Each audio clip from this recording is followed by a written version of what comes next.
So the next thing that happened on Friday Night SmackDown, there's a lot of stuff to go ahead and talk about now. But before we talk about the match, we got to talk about a few segments that happened backstage. So yeah, we see Mia Yim. She goes up to Nick Aldis backstage, and she pretty much wants a match against Nia Jax. Wants to pretty much get her shots in after what Nia Jax has been doing to her. And then Nick Aldis says that he'll see into it, and she goes like, okay, and then she walks away. Well, then we see Angelo Dawkins, Montez Ford, and B-Fab, the Street Profits, come up.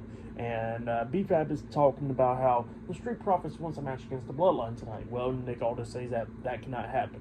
But then all of a sudden we see Elton Prince and Kit Wilson, Pretty Deadly. They walk up backstage, and they pretty much want to do a musical.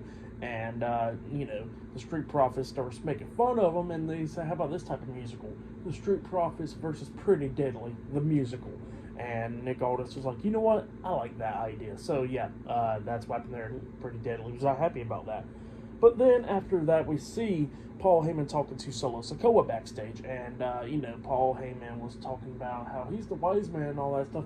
And if Solo respects him and all that. And Solo was like, look, Paul, you're my wise man, And he says that I'll tell you some stuff.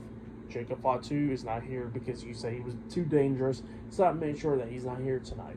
And yeah, that's what he says there. And that's what happened there. And then after that, we get to the next match of the night.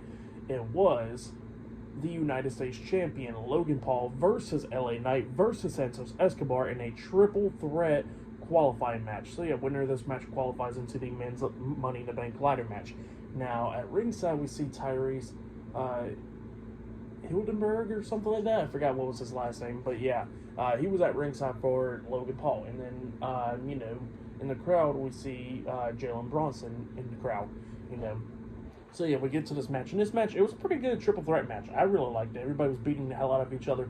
LA Knight was trying to beat down Santos, hitting the power slam onto him, and then hits that big elbow drop onto him, and him and Logan Paul's going at it. But then Santos comes up, picks up LA Knight up on his shoulders, hitting the Phantom Driver onto him. He pins him 1, 2. Logan breaks at the pin, barely at the count of 2. Eventually, they go up on the top turnbuckle, going at it and all that stuff. Santos beating down Logan Paul up there on the top turnbuckle. I guess he's about to hit like a Hurricane Rana.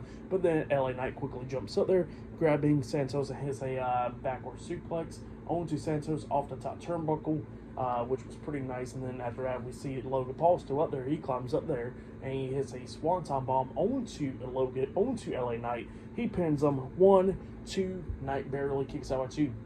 Everybody else is still going at it in the corners and stuff.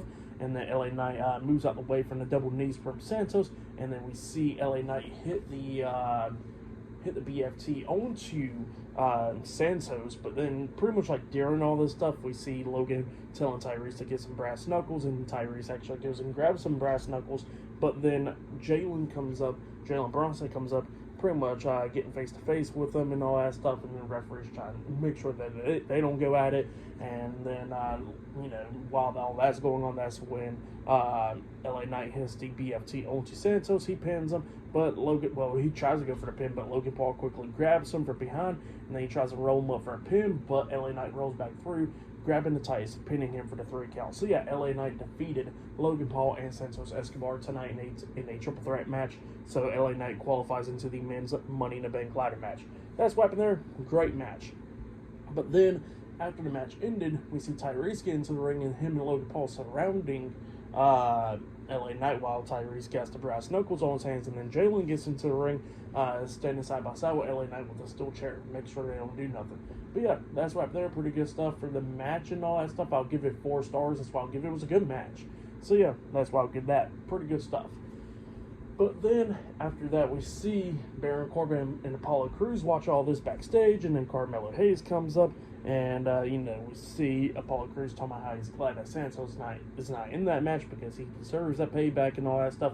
And then Hayes was talking about how he's going to win the Money in the Bank ladder match, and they said that they don't got no bets on Carmelo Hayes winning that Money in the Bank ladder match and all that stuff.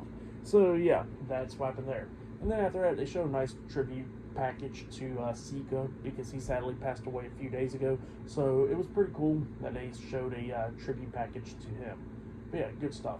But up next, it'll be Blair Davenport versus Naomi versus Indy Hartwell in a triple threat qualifying match up next on SmackDown. So yeah, I'll see you guys later. Till then.